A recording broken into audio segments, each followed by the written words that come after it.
Well, okay. Somehow, when you're playing Bayern Munich, you just want to, get the result the best way you can. Maybe Arsenal can even do a PSG in a. How Arsenal do a PSG in Bayern?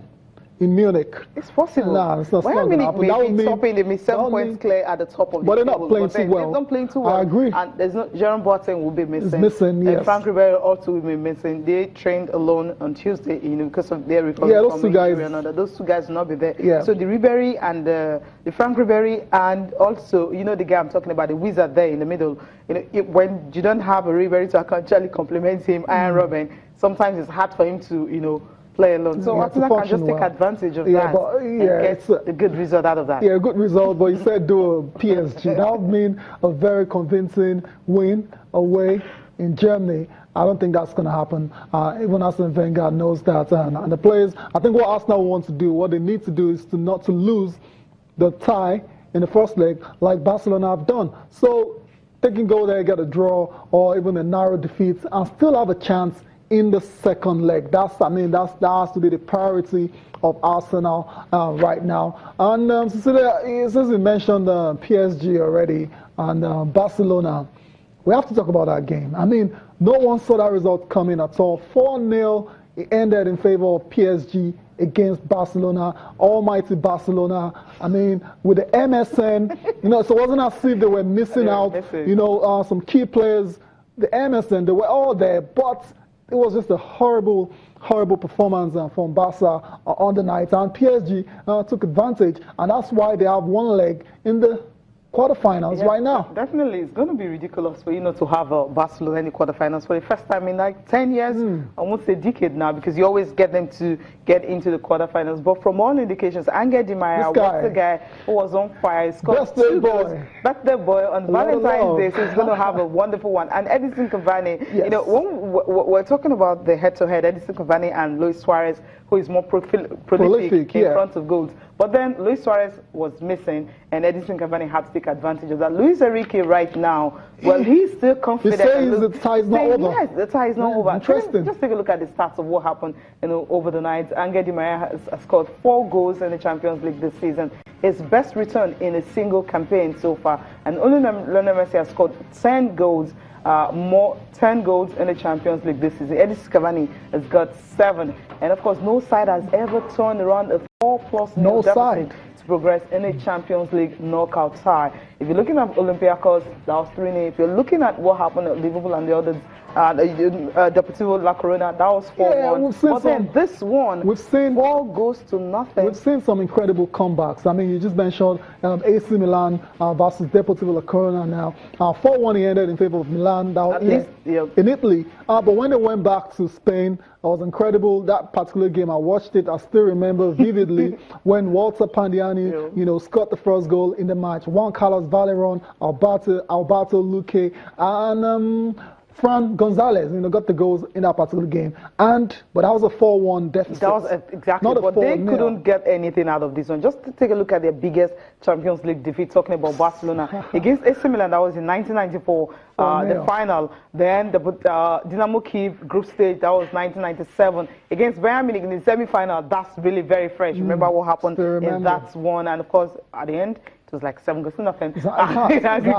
Then this one, well, Luis Enrique, he's been talking about the fact that, look, this is how it goes in football. There are 2 games, and even if the situation is pretty difficult now, there's half left still to play, and we will play at home where it will be different to playing here. So that's what they're saying right now. We'll go for a break now. We'll come back, we'll continue with what Luis Enrique is talking about.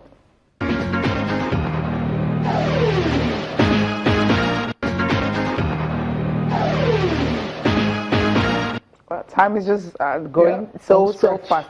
Now, quickly, talk about, is it boxing or kickboxing? Yeah, it is boxing. Boxing, kickboxing. It is boxing. Floyd Mayweather on one side and Conor McGregor, on the other side. MMA star, mixed martial arts star. That's him right there. There's a superstar in his own right.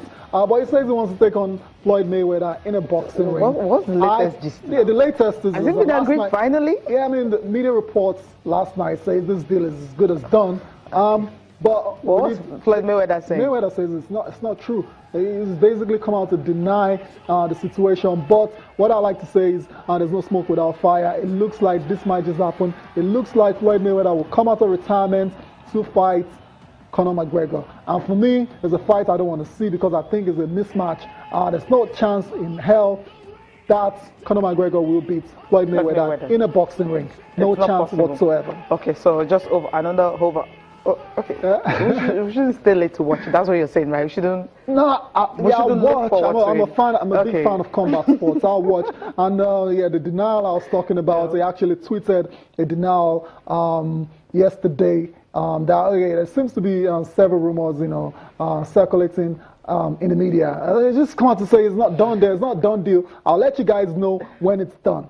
Okay. That's where we'll leave it at now. So let's go to the papers. Yeah, quickly, just look at the papers now. I'll start with Complete Sports. And this one here, Rohr says Eagles are underdogs versus Cameroon. Yeah, and Barcelona battered. Bring on Bayern. That's what Arsenal players are saying. And Napoli, they're Real Madrid. Of course, you also have fixtures for today. And Sporting Sun here, this one says European giants are set.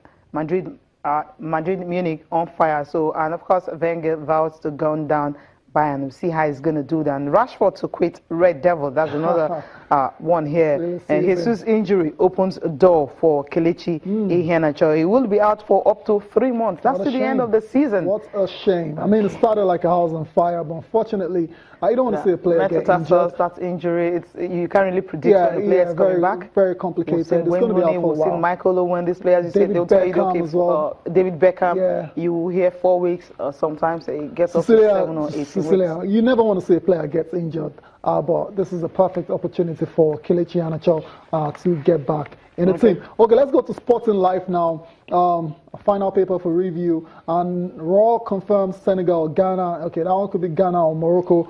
We need to find out later. Bale out of the Real Madrid versus Napoli match. He's back from injury, but still lacking match fitness. Okay, there's another one here. It's not. I mean, we're a long way from the summer, but according to Sporting Life, Spurs are preparing a bid for Anthony Martial, and Chelsea monitoring Luiz's injury as well. So I think he's been carrying a knock on his knee for a while now. We need to monitor that one definitely.